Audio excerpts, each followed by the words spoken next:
Magandang araw sa inyong lahat. Medyo nagpahinga kasi ako ngayon. Mga sunod-sunod ang appointment ko ng nakarang linggo. At itong susunod mula bukas sunod-sunod na naman. Yung matuloy ko nga pala yung sa Rosario.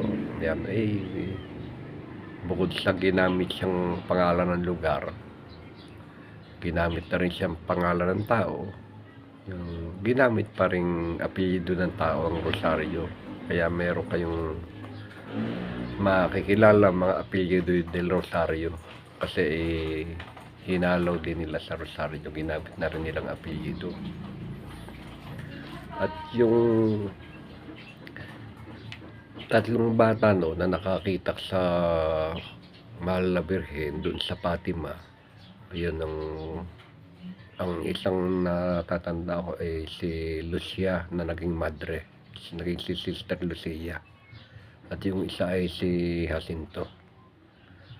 Yun si Sister Lucia, yun ang nagpalaganap din ng pagro-rosary yan sa buong mundo na halos, at nakaabot din sa Pilipinas ang mga naturuan niya.